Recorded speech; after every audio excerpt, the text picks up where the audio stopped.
So hello, everyone. My name is Gil. I'm the CEO of 3DOptix. And today we are going to do a live session with Keith Meyers. He's an optical engineer from the US. And he's going to cover two new use cases that we are now going to publish next week. One of them is temporal coherence. The other one is mask aperture imaging. This is a process that we are going through to release more use cases, and we're going to have more live sessions on those upcoming use cases. Just to give you a list of the upcoming live session, it's stray light, some illumination use cases, micro machining, spectroscopy as well. So those would come later on. I believe every 2 to 3 weeks we will have a live session like this, featuring some of our premium capabilities. So without further ado, Keith, you're welcome to start. All right, thanks, Gil. So hello, everyone, and welcome to another 3DOptix live webinar. My name is Keith Meyers, and I'm an optical designer working with 3DOptix. So today I will be overviewing a few applications in temporal coherence and aperture and mask imaging using the 3DOptix web-based platform. These are great specific examples that can be built in the 3DOptix environment, and hopefully will give you a good idea of the various simulations you can perform here. Okay, so with that said, I hope you enjoy the webinar. Now let's jump right ahead into the design.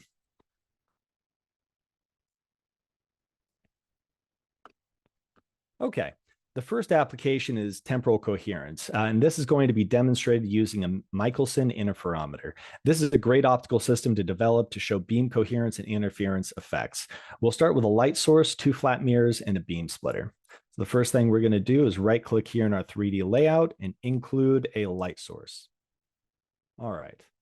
So look here in the outliner bar, click on a light source, and then go over to the ribbon bar.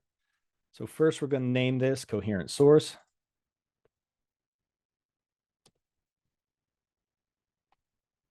We'll move it to the origin. Then we'll go to light source settings and we'll change some of the parameters. So we want to simulate a polarized laser. So we'll keep the source type as plane wave. We're going to change the ray colors to red. We'll keep the number of 3D layout rays to 30. And then for the analysis, we'll just use a total number of analysis rays. We'll go over this later. We can also fletch rays, but we don't really need to because we know where the rays are going in this simulation. But this is a nice little feature in case you have a lot of scattered light or any reflections or a really complex optical system. Spatial information, we're going to use a rectangular beam that's 5 by 5 millimeters, half height and width, so 10 by 10 millimeter beam. So we do want this incident down the optical axis, so we'll keep the angular information at 0. For the wavelength information, we'll start this at 633 nanometers. Go ahead and apply. We'll keep the power at 1 watt, and then we will polarize the beam. So we're going to polarize it at 90 degrees, and we'll keep the extinction ratio, polarization ratio the same. Okay, great. Next thing we're going to do is add a beam splitter. So we'll go ahead and right click. Now we can add a beam splitter in one of 2 ways. We can open the product catalog and use a manufacturer's beam splitter. We can go up here, go to public folders, and then we can go down to beam splitters, and this will show us all the beam splitters that are available. I'm just going to use a perfect beam splitter. So I'm going to go ahead and click out of here, go back to the 3D layout and select add user defined object. And from here, we'll just make a perfect beam splitter. So we are going to use a cube beam splitter, non-polarizing. So the shape is going to be volume, and we'll rename this perfect beam splitter. All right. So this beam splitter will be 25 millimeters for each side. So 25 by 25 by 25 millimeters. The material will be fused silica. And now we can also change this parameter, the wavelength parameter, if we want to see what the index of refraction is at our design wavelength. So let's go ahead and go down to the optical surfaces. Now, we do not want any reflections because we want to see the case of a perfect Michelson interferometer with the fringe pattern on the detector. So we're going to go ahead and for each of the faces that the light will pass through, we will choose an ideal broadband AR coating. We'll do that for the front, the back, the left, and the right. So the top and the bottom are going to be uncoated. Those aren't used surfaces. The second hypotenuse is going to be uncoated. We're going to leave that alone. The beam splitter coating will be put on the first hypotenuse. So go ahead and do a 50-50 beam splitter coating. Okay, now that that is all set, we will go ahead and save. All right, now we have our beam splitter in our view. So we've got perfect 50-50 beam splitter.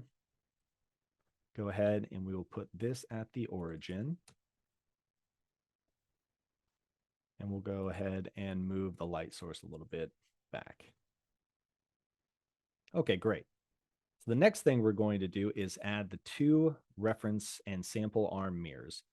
For this, we're going to use the product catalog, and we'll go ahead and choose mirror down here in types. Again, we're in the public catalog. Okay, good. Okay. And then for subtypes, we're going to go with a dielectric mirror. And we'll just go ahead and choose the perfect 1-inch dielectric mirror here from 3DOptix. Okay, great. Put this over here and just double check the optical settings. So the front surface should have a perfect coating and the back and the sides should just be uncoated. Okay, great. Now we're going to name this the sample arm mirror.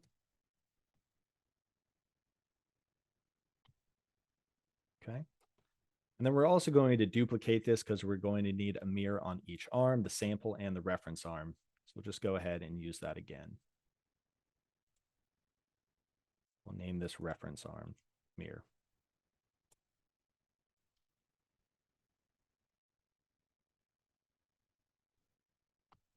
There we go. Okay. Well, now last optical or the last object we need to add is a detector on the other side so we can see the light output. We'll name this coherence detector.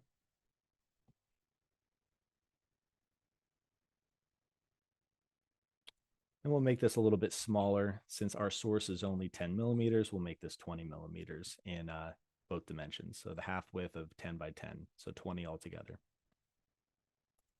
Okay, next, with our beam splitter at the origin, we want to reference all of our objects to the beam splitter faces.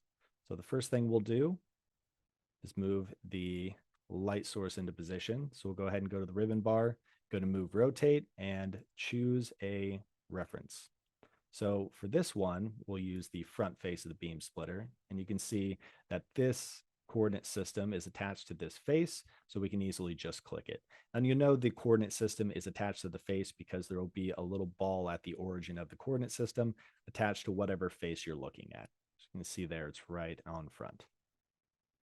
Okay. Do the detector next. Spin this around and we'll reference it to the side face. Now the light source and the beam and the detector doesn't really matter where they are positioned because we'll be in collimated space on both sides. Now notice that the 3DOptix detectors have this nice feature. It tells you which side you're looking at. So right now we're looking at the back side and the front side is 180 degrees around. Now these detectors do not detect anything coming from the back side. So we want to be careful in our setup to make sure that they're facing the right way. So we'll rotate it 180 degrees and now we have the front side. All right, great. And finally, the two mirrors. There we go. We'll place these a little bit farther back. So 100 millimeters. There we go.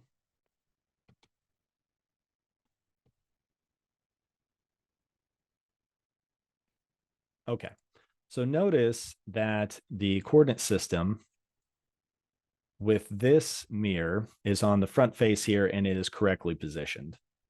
So what happened on the second mirror is when we aligned it, the front face ended up being on the back end of this. So we do need to flip this around so the front face of this mirror that has the coating is facing the correct direction.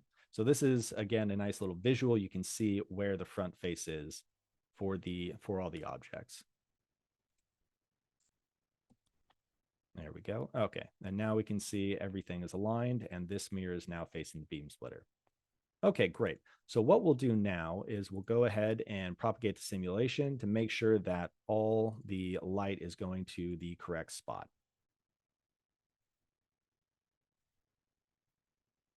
Perfect. Okay, so now this is the nominal perfect orientation for the Michelson interferometer. So we have the sample and reference arms. We'll go ahead and pin these so we can go from each object and see their location. So the sample arm is at 100 millimeters from the top face, or the other side face. And the reference arm is also 100 millimeters from the face of the beam splitter. Okay, so from here, we should be able to generate interference fringes. So what we'll do is we'll go up. One final thing I want to change before I do anything further. I do want to go up here and hit View and change Ray Color Palette to user-defined colors, because we did change the rays to red in the light source setting here. So we definitely want that to show up. Okay, so now we'll go up to the analysis portal. And for our detector, we will do spot coherent irradiance, because we are looking for the coherent irradiance from the source. And we're going to do grayscale view. Okay, so everything looks set up. We'll go ahead and run analysis and see what happens on the detector. And what we assume is going to happen is we will see the interference pattern, and this will be at the nominal position, so we should see it quite well. Okay, so as we can see, we do not see an interference pattern. And the reason for this is because we need to tilt one of the mirrors or the beam splitter. Because this is a perfect setup, the beam overlaps perfectly and the amplitudes just give us nothing. So what we're going to do is we're going to go to the reference arm. And to increase the fringe frequency, we are going to change the tilt just slightly so we can see the fringes. Let's go ahead and run this again.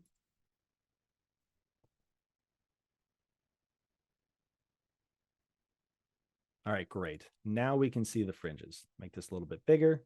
And that is a good interference pattern, very clear.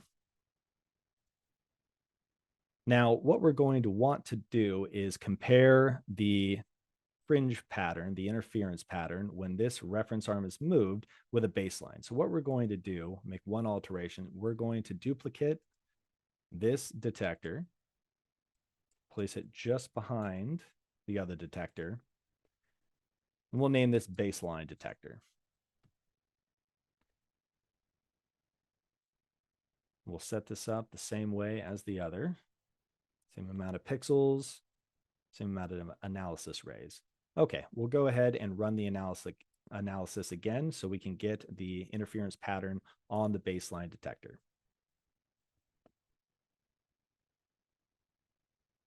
We'll also put this in grayscale as well. Okay, great. So now we have the baseline detector with the interference pattern. Now, what we want to do here, because this will be a baseline, is we want to lock this image. When we lock this image, every time we update the analysis, it will not update this detector. So again, we're going to use this as a baseline. We don't want it updated, so we're going to go ahead and lock this analysis window. Okay. So let's go ahead and move the detector just slightly, or the reference arm just slightly, and observe the pattern.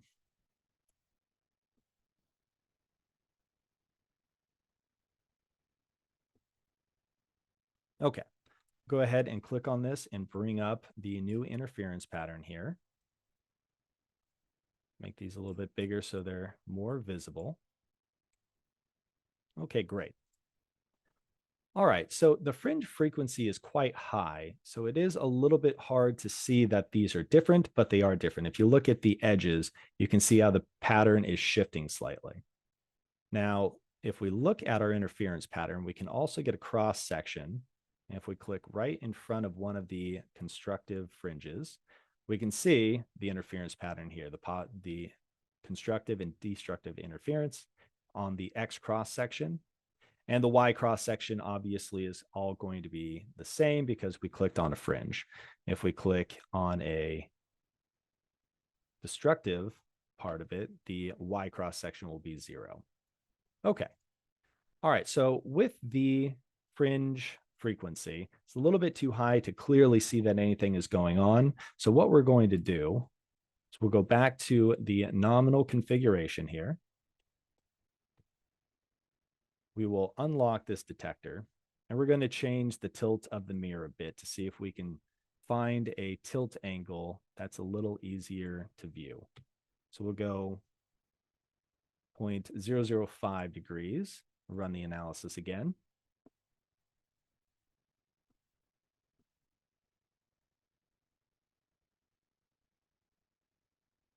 Okay, so that is a little bit better, but the fringes, it looks like we've got 1, maybe 2 if we shift the mirror a little bit. Let's increase the frequency just a bit more. Let's try 0.008. There we go.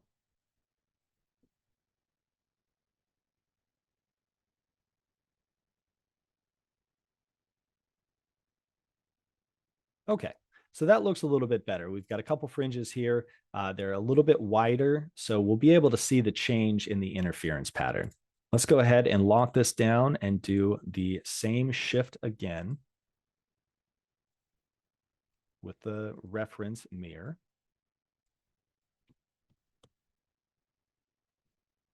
Okay. And now we can look between the baseline and the new shifted mirror image, what the difference is, and it'll be a little bit clear. All right, so here's the baseline. Okay, great. So you can clearly see that there's a full fringe here in the baseline image, and in the new shifted mirror image, we can see that there's half or a third of a fringe here. All right, so this is a little bit easier to observe if we just want to quickly see the differences in the fringe pattern.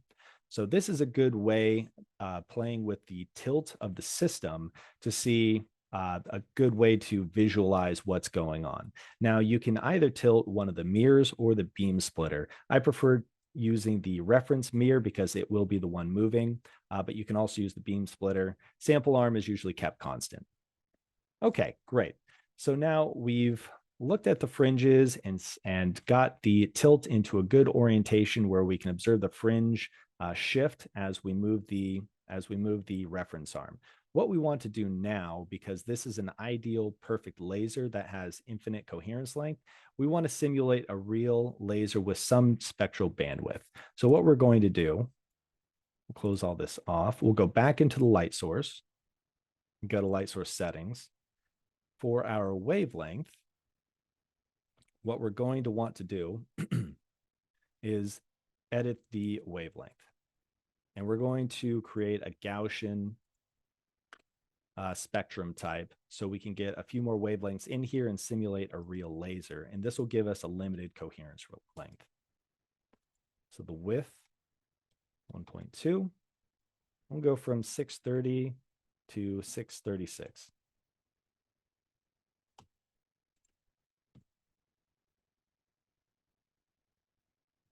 We'll do 0.1 nanometer steps. Okay, great. So this is our new source with many wavelengths around the central wavelength, Gaussian spread, and this will give us a shorter coherence length. Go ahead and apply. Okay. So now we want to move back to the nominal configuration as we prove that we can see fringes at that location. Then we'll go up here. So the baseline, will uncheck the baseline detector because we do want it to update so we can get a new baseline.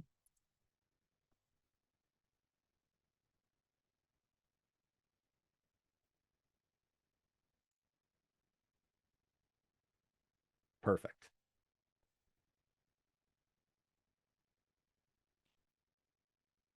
Okay.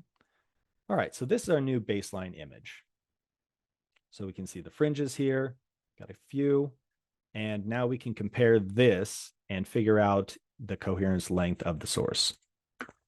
Okay, so we've locked our baseline detector. So let's shift the mirror again, just slightly. Same 10 microns. We'll go ahead and run the analysis.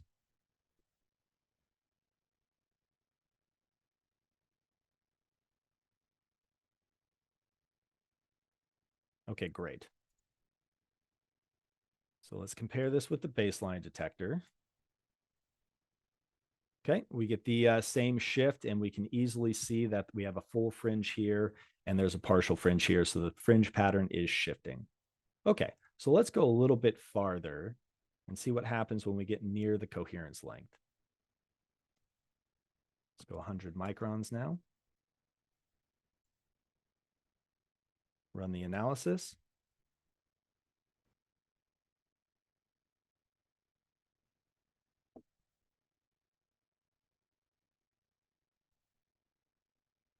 Okay, so pull up the detector.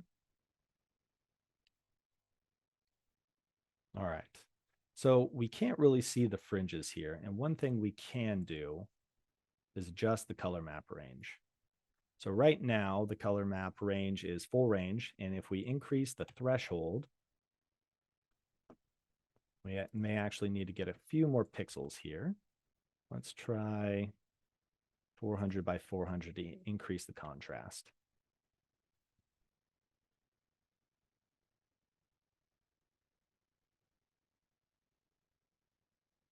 So with the baseline detector locked, the only analysis window that is updating is the current one here. So this is helpful so you don't have to redo analysis and spend more time waiting for the analysis to run.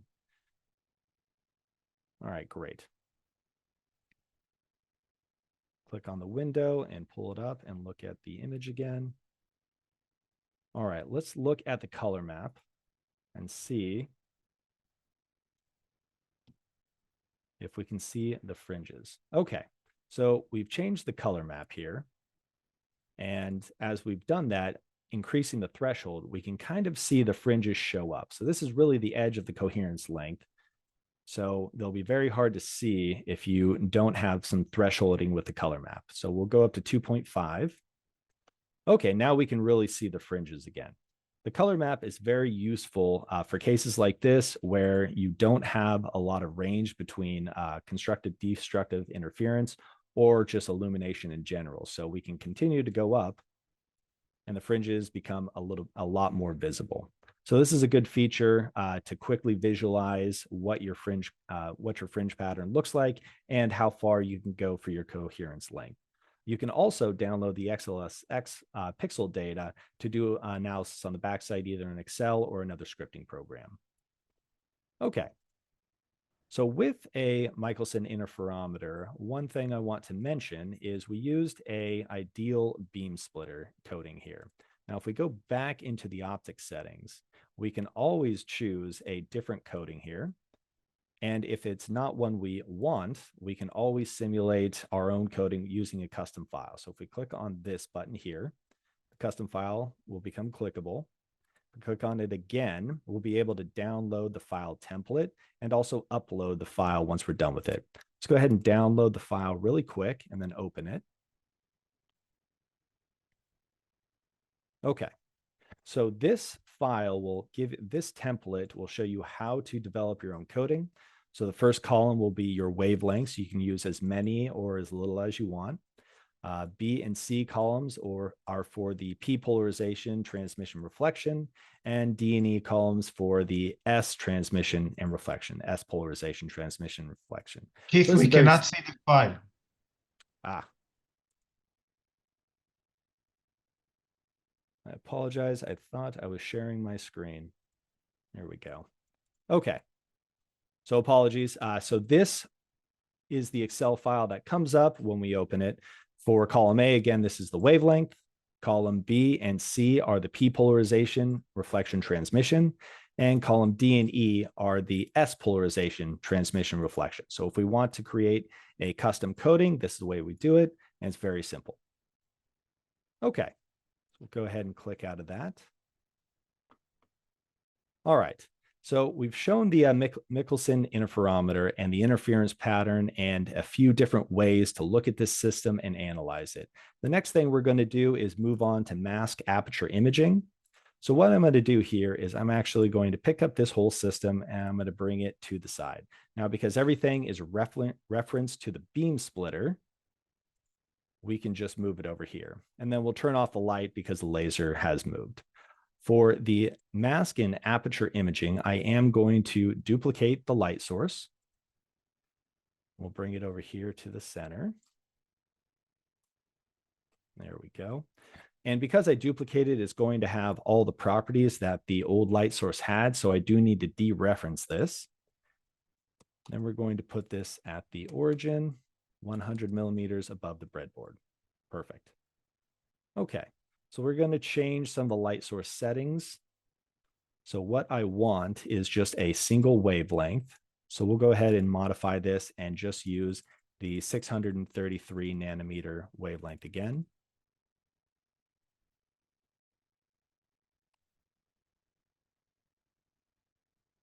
And really quick, I am going to refresh the web page to clear the cache of the detectors in there, make this go a little bit faster.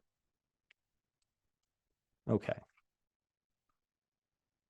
We'll go back to light source settings, do wavelength information. We'll go ahead and edit this now. All right. So we're just going to use the primary wavelength of 633 for this next example. Perfect. All right, so we're just using 633. We'll go ahead and apply this. And all other things will stay the same with this light source. Okay, so the next portion is setting up the optical system. So the optical system that we're going to use is the 4F optical system. Now, this uses the foci of two lenses as the basis for positioning. So the front focus of lens 1 will have an object. The back focus of lens 1 and the front focus of lens 2 will be coincident. And then the back focus of lens 2 will have the image detector. So there's 4 focal lengths because there's 2 lenses, so the 4F system. Now, with this system, we can place masks in front of a collimated light source and observe the output of the image plane. This is commonly used in microscopy and optical lithography. If you're using a photoresist and you want a certain pattern on a wafer or some other device, this is a great way to do it. Okay, so the first thing we're going to do is add in the masks. So we're going to bring a couple of masks in here. So we're going to go up to type and go to aperture. So the subtype and the shape are all the same. You can't change those. For this, we're going to do the resolution, the USAF resolution target. I'm going to make it 5 millimeters by 5 millimeters, half direction or half dimensions to match our light source. And if we click image upload, we can choose our file here and we can go to US Air Force. Go ahead and import that. Save it. Okay, great. And there is our image. Now, just to make sure that we've imported this correctly, and you can do this with CAD files as well, you can also use the measuring tool. So let's go ahead and use that. And we can click on the edges here. And we can see, all right, perfect, 10 millimeters. So we've imported this correctly. All right, we will now reference this to the light source. We'll put this 50 millimeters away.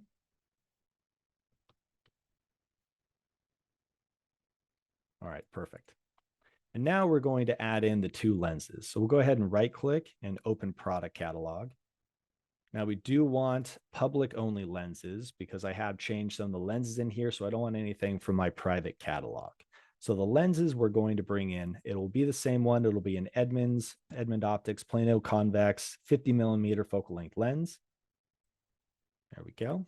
All right, so we'll just do the uncoded option at this time. We'll add to the design. Okay. And as I said previously, we're going to want the object at the front focal length of this lens. So we'll go ahead, pick a reference, and we'll choose the light source. Okay. And then we'll place this 100 millimeters away. Since the local coordinate system of this lens is the front curved surface, we know that from the light source is 100 millimeters away, and the object will be 50 millimeters away, since we specified that it should be 50 millimeters away from the light source. So this is at the front focal length of the lens. We'll rename this really quick.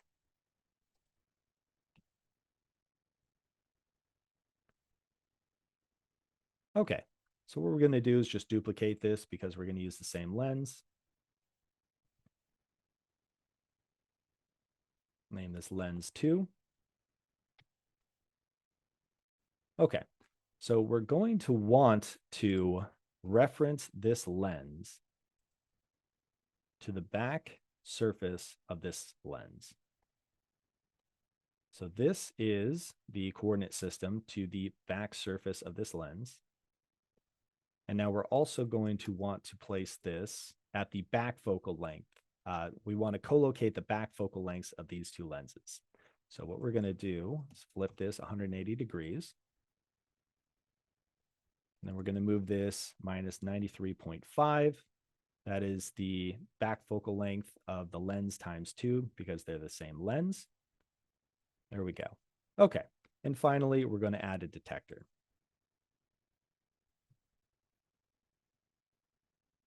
There we go. We'll make this a little bit smaller so it's not too big when we're looking at the image. Okay, 7 by 7. And then we will reference this to the front of the lens. There we go. And we'll put this at the front focal point. All right, and again, want to make sure that our detector is aligned correctly. Perfect. All right, so let's go ahead and propagate the simulation, see what we get here.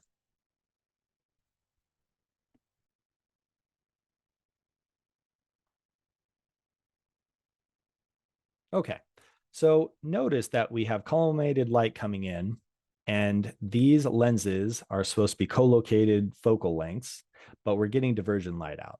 The reason for this is because the local coordinate system of this lens is the front. So we didn't take into account the thickness of the lens when we positioned. Now we have one of two ways that we can use to fix this. We can either add in the thickness of the lens and add that to the separation between them, or we can just move the local coordinate system. So what we're going to do here is just change the local coordinate system so we have easy alignment here.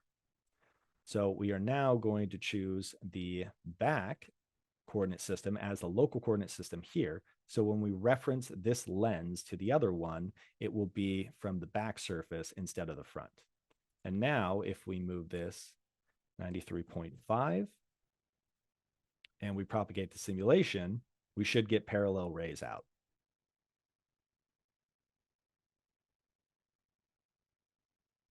Great. All right, that looks much better.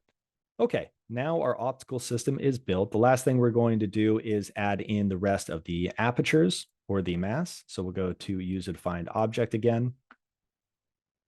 Aperture. This one, we are going to insert a dot matrix target. Again, the same major half dimension. Add in dots, import, and save. Okay, there is the second one.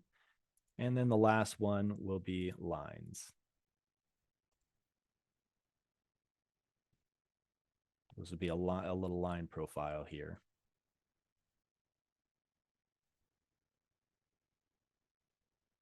Okay. Perfect. Okay, so we have all our mass and apertures now into the system.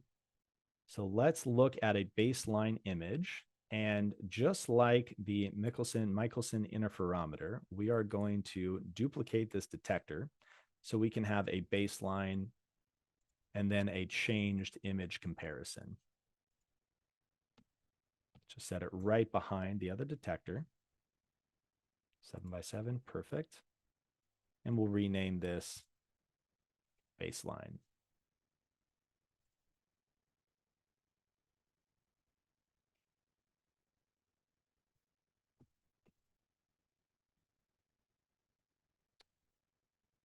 And then this one we will rename image detector. Okay, great. So let's go up to the analysis window and see what this looks like. What we want to do is turn off the first source we were using and also the first set of detectors we were using. So we'll just go ahead and turn those off.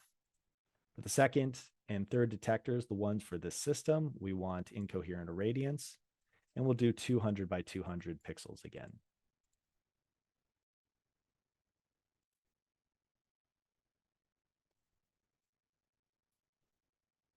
Okay. And from there, we will run the analysis, and we should get a baseline image for the US Air Force resolution target.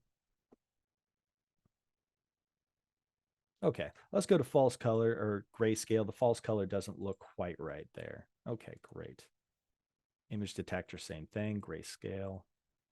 Let's go to the baseline detector. Okay, great. So that looks really, really good. That looks like a perfect image. One final thing we're going to do is flip the image, just so we have it upright at the image plane. Run the analysis one more time.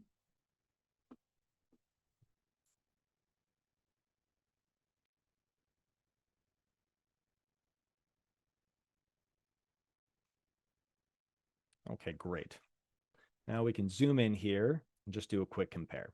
So they are flipped, but you can see that matches quite well. Okay, great.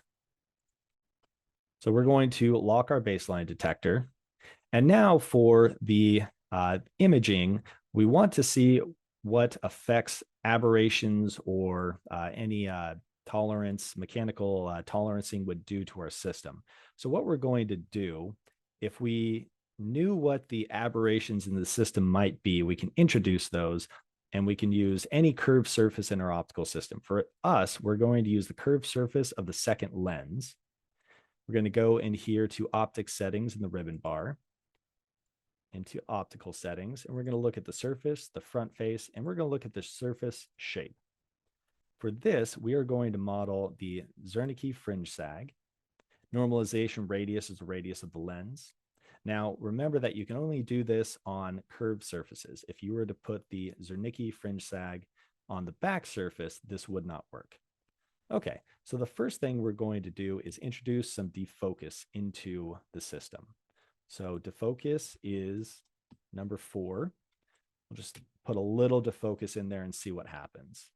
Now, again, we have our baseline image here, so we'll be able to see a before and after.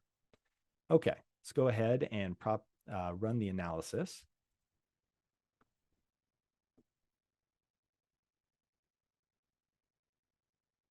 All right, great. So let's go ahead, click on those and bring them out into their own window. Put these up a little bit. All right, great. So now we can see the differences. A little defocus added into the system would give us at the image plane. And this is a great way to do a before and after analysis if we know there's going to be some tips or tilts of the optical components, or if there's some aberrations that we know are added in from a lens system that we've had customized for our application.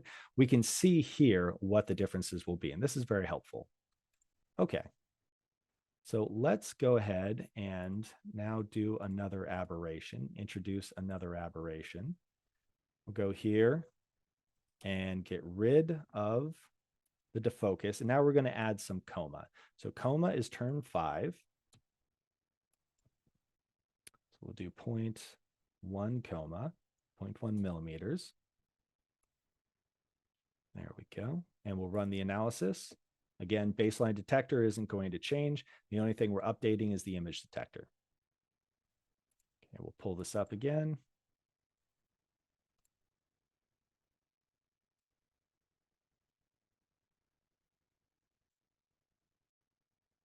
Okay, We can see there's definitely there's added aberration in again. Okay, let's go ahead and click off of those. Now, the last aberration we're going to introduce here is spherical. So we're going to go back into the lens.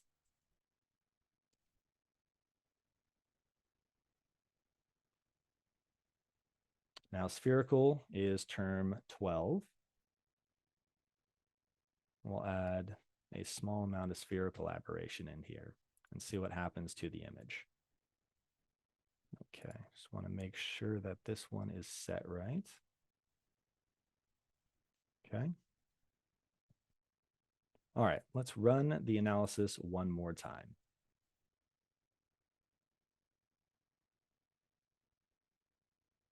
Great. And that definitely shows us a difference from the other two aberrations here. Okay, as you can see, depending on our application, this much spherical aberration may not be acceptable. It may be acceptable. And this is something, again, we can download the pixel by pixel data and actually do some back-end analysis on what we expect from the output and if it will be acceptable for our system. So that's a great way to figure out, what the upper and lower bounds of your aberrations are. Okay, great. So again, this is a great way to kind of do a baseline comparison on the ideal system. And if you know what aberrations are in your system, or if you know some of these optical elements may be tipped or tilted or discentered, what that's going to do to your final image output. All right, the last thing I want to do is just pull in the other apertures here and just show you what happens with a little spherical aberration on them. So we'll move this and reference him to the light source. And this will be the dot matrix target. All right, so the dot matrix target, it's going to look like that, just a bunch of dots evenly spaced. We will do a baseline. In fact, what we will do is we'll do the aberration first and then the baseline. So we'll do this backwards.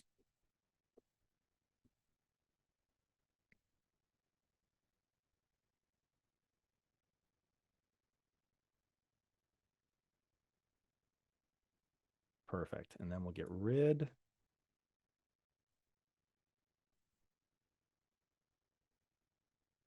of the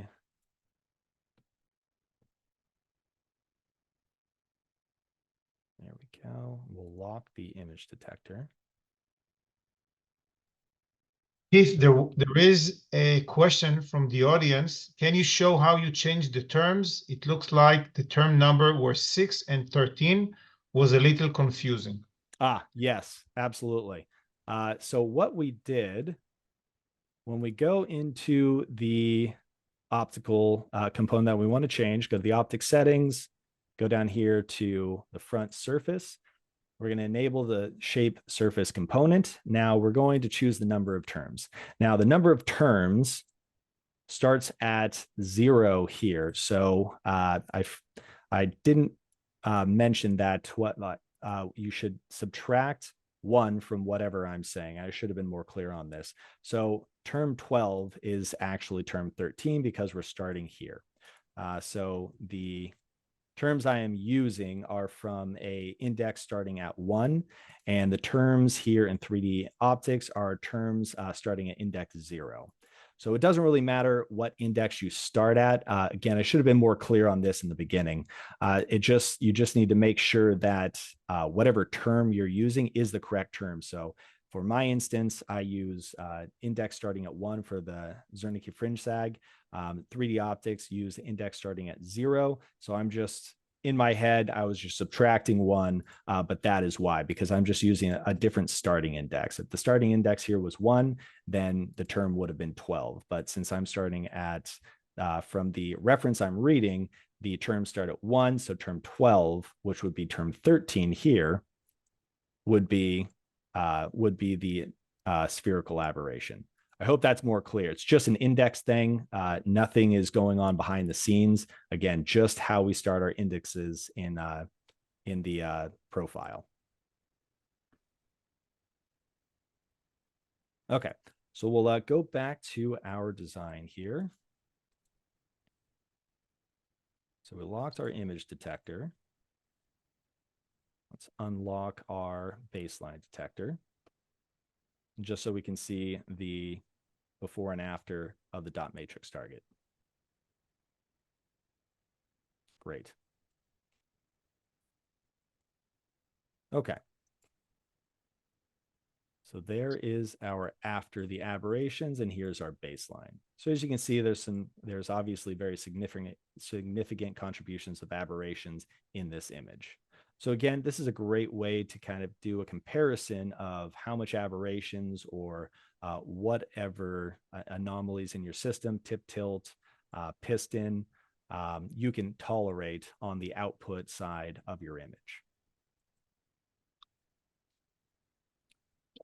Okay, so it looks like I'm out of time. I do want to stop there. We had one more line target, but it's going to be the same thing, kind of looking at the baseline compare with the perfect image and then an aberrated image. But this is easy enough to insert and kind of check, move things around, and see how your system operates with small aberrations or small permutations of tip tilt or dissenter for your components. So I'll leave it there. I want to thank everybody for joining us, navigating and getting familiar with the web-based platform and the applications we've reviewed today. I hope you found these interesting and have a better understanding of the platform's capabilities. So the design file will be available in the warehouse shortly after this webinar concludes if you'd like to download, use it, and play around with it. And that's all I have. I'll thank you very much and hand it back to Gil. Keith, thank you very much for the nice presentation. I would like to use this opportunity to allow people to ask more questions. So if you have any more questions, just write them down below, and Keith or I will try to answer them. Just to let you know that all of the features that Keith has demonstrated are premium features. You can try our software for 14 days for free and utilize those free features. Those premium features. In addition, we are going to upload those use cases with the files and PDF under our resources use cases, so you can look for them over there. In addition, we recorded this session as always, and we are going to send an email with the recording, so you can see that as well later on. So I see that there are no other questions currently. Anyone? Okay. So I'd like to thank you very much. We are going to have in the near future, probably in about 2 to 3 weeks, another live session. And we'll send you some emails about that. So thank you very much for participating, and hope to see you again in our future session. Bye.